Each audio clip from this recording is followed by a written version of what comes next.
Noong unang panahon, sa loob ng isang makulay na pencil case, nakatira ang isang lapis na ang pangalan ay Lapis Lito. Si Lapis Lito ay bago, makintab, at may cute na pambatang design. Pero may isang problema.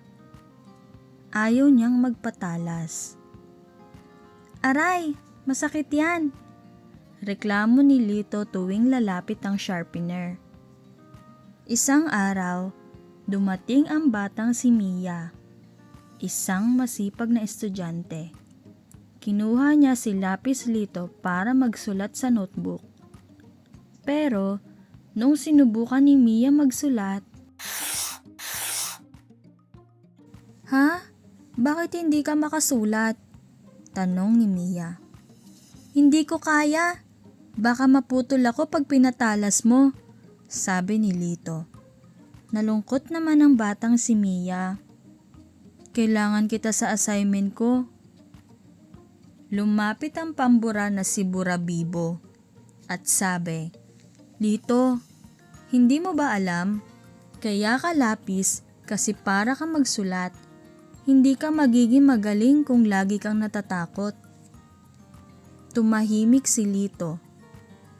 Tapos, lumapit ang ruler na si Rina Ruler at sinabing, "Kapag gusto mong tumuwid ang buhay mo, minsan kailangan mong dumaan sa pagbabago." Napaisip si Lito. Maya-maya, kinuha ni Mia ang sharpener.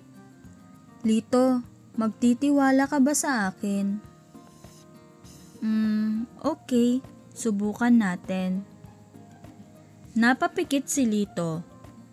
Pero pagkatapos, "Uy, ang gaan sa pakiramdam," sabi niya. At nang sumubok si Mia magsulat ulit, ang ganda ng sulat, ang linis, ang linaw. Tuwang-tuwa si Mia. "Yehey! Ang galing mo na, Lito."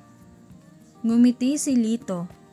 "Akala ko masakit lang ang pagpapatalas, pero yun pala, kailangan ko yon para maging mas useful."